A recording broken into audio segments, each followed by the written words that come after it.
না। আমার আল্লাহ বলে দিয়েছেন ওই ইহুদিদের জবাবটা স্বয়ং আমার আল্লাহ তাআলা দিয়ে দিবেন। সুবহানাল্লাহ। সঙ্গে সঙ্গে সূরাতু আলে ইমরানের 18 নম্বর আয়াতটা নাযিল হয়ে গেল। নবীজি আমার তেলাওয়াত করে শোনালেন। আপনাদেরকে কেমন করে বুঝাবো বলে, নবীজি যখন তেলাওয়াত করে দুইজন ইহুদি আলেমকে শোনালেন, যেভাবে সন্তান মারা গেলে মা কান্না করে, মা বাবা মারা গেলে সন্তান যেমন কান্না করে, দুইজন ইহুদি আলেম গলা কাটা মুরগির মতো ছটফট করছে আর চোখের পানি ছেড়ে দিচ্ছে।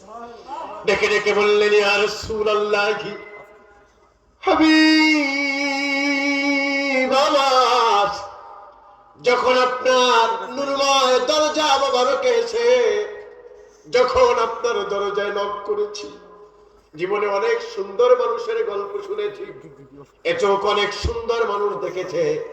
আরে যখন আপনি দরজাটা খুলে দিয়েছেন, মানুষ যে এত সুন্দর হতে পারে এমন সুন্দর মানুষ বাপের জন্মে কোনোদিন দেখি নাই। সুবহানাল্লাহ। ইয়া রাসূলুল্লাহ, হাবিবাল্লাহ,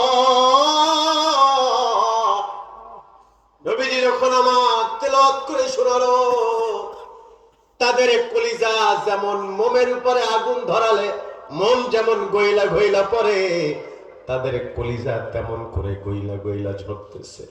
বললে, ইয়া রাসূলুল্লাহ, জীবনে তাওরাতের তেলাওয়াত শুনেছি, জাবুর দেখেছি, ইনজিলের তেলাওয়াত শুনেছি, কিন্তু এটা কেমন কিতাব?